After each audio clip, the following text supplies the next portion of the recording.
राजेंद्र भावसार मंदसौर। सुवासरा विधानसभा उपचुनाव में कांग्रेस की संकल्प रैली को शामगढ़ में मध्य प्रदेश के पूर्व मुख्यमंत्री कमलनाथ ने संबोधित किया।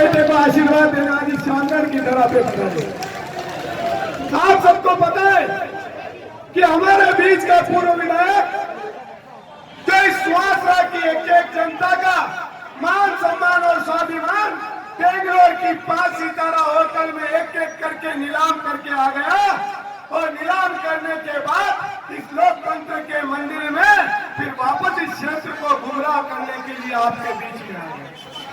मेरा आप सबसे एक ही कहना है कि जिस व्यक्ति ने हमारे किसान अन्नदाताओं के गले काटे, हमारे मजदूरों के हाथ काटे, हमारे पढ़े लिखे नौजवान युवाओं की जीवान काटी, ऐसे हमारे यहाँ के पूर्व विधायक को आप और हम सब मिलकर सबक सिखाएं और इस सुवासरा की धरती से उसको परमानेंट बेंगलोर भेज दें, ऐसा आशीर्वाद आपसे चाहता हूं।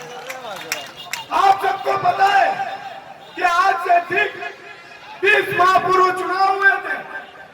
जिस समय आपने हमारे यहाँ के पूर्व प्रत्याशी को देखा था, वो जिस तरीके से दरिद्रता की बात कर करके लोगों के मान सम्मान और स्वाभिमान के साथ खेलता रहा, वो 15 साल से कार्यकर्ताओं को गुमराह करता रहा और इन 15 महीनों में किसान अन्नदाता और युवाओं मजदूरों को दीमक की तरह खोखला करता रहा और हमारे किसान के जनहितैषी जो किसानों के मसीहा देवदूत के ऊपर झूठे आरोप लगाता रहा। जिस व्यक्ति को कमलनाथ जी ने चलो चलो कहा, उस व्यक्ति को तो इस क्षेत्र की जनता को कमलनाथ जी और किसानों के देवदूत ने जो चलो चलो कहा, उसको परमानेंट यहाँ से चलो चलो आप सब लोगों को कह देना है और हाथ खड़े करके विश्वास दिलाओ, हाथ खड़े करके विश्वास दिलाओ कमलनाथ जी को, इस क्षेत्र की जनता उसको बिल्कुल यहाँ से चलो चलो कर देगी।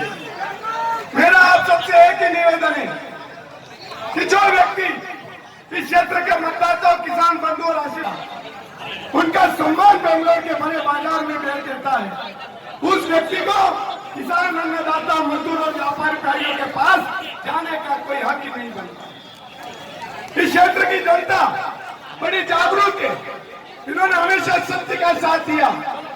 आज जो युद्ध हो रहा है, ये युद्ध भी धर्म युद्ध है, सत्य और असत्य का युद्ध है, झूठ बेईमानों के बीच में ईमानदारों का युद्ध है।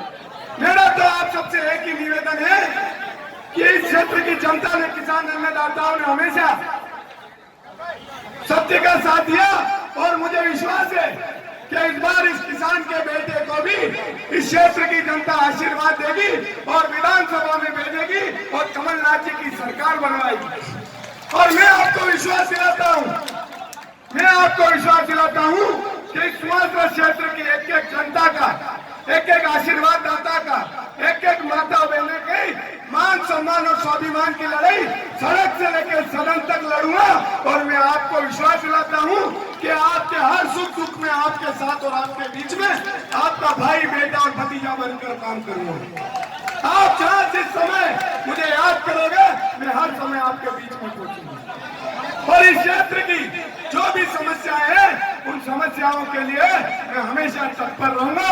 और मैं शामगढ़ क्षेत्र के और शामगढ़ के नगर वासियों से एक ही निवेदन करना चाहता हूं कि शामगढ़ के हर सुख दुख में, हर व्यापार व्यवसाय के सहयोग में कांग्रेस ने हमेशा आपका साथ दिया है।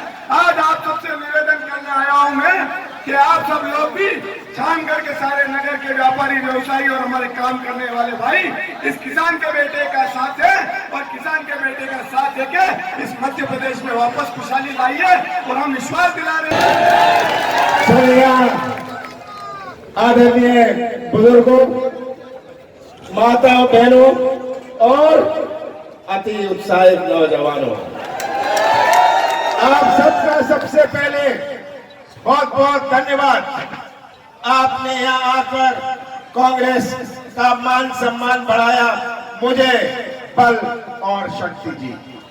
यहाँ सब समाज के लोग हैं, यहाँ सब भाषा के लोग हैं, अलग अलग त्योहार मनाते हैं। सही बात है, यही हमारा भारत है, यही हमारा भारत है। आजादी के बाद पंडित जवाहरलाल नेहरू, हमारे बाबा साहब अंबेडकर, उनके सामने ये चुनौती थी कि ऐसा देश जहां इतने धर्म, इतनी भाषाएं, इतनी जातियां, इतने रस्म, इतने देवी देवताएं, इतनी विभिन्नता, इतनी अनेकता। आप यहां से दक्षिण जाते हैं, तमिलनाडु जाते हैं, तो आपकी धोती भी लुंगी बन जाती है। ये भारत है, ये भारत है, और पूरा विश्व भारत की ओर देखता है। वो देखता है कि एक ऐसा भारत जिसमें इतनी विभिन्नता, इतनी अनेकता एक झंडे के नीचे खड़ा है, पूरा विश्व ताजुब होता है। बाबा साहब अंबेडकर के सामने ये चुनौती थी कि एक ऐसे देश में, ऐसे अनेक देश में संविधान बनाया जाए जहां हर जातियों के साथ, हर धर्म के साथ, हर भाषा के साथ न्याय हो।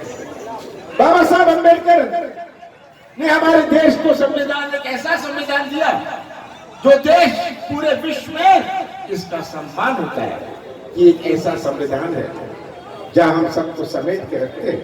यही हमारी भारत की संस्कृति है और यही कांग्रेस की संस्कृति है। हम दिल जोड़ के रखते हैं, संबंध बनाते हैं, हर समाज को जोड़ के रखते हैं, देश की एकता बनाते हैं। यही कांग्रेस की संस्कृति है। बाबा साहब अंबेडकर ने, नौजवानों आपको ये बड़ी गंभीरता से समझिए, बाबा साहब अंबेडकर ने जब संविधान बनाया, उन्होंने प्रावधान रखा कि अगर कोई विधायक का निधन हो जाए, सांसद का निधन हो जाए, तो उपचुनाव होगा। आज अपने देश में 60 उपचुनाव हो रहे हैं, उसमें से 28 उपचुनाव तो मध्य प्रदेश में। बाबा साहब अंबेडकर ने यह प्रावधान रखा था। उन्होंने अपने स्वप्ने में नहीं सोचा था कि ऐसा समय अपने देश में आएगा जहां बोली बोल लो, सौदा कर लो और उपचुनाव हो जाए।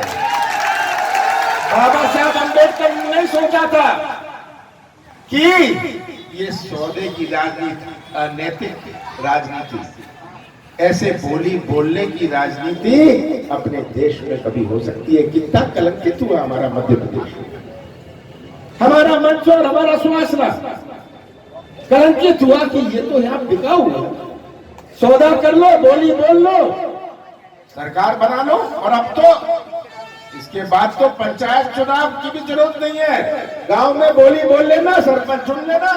ये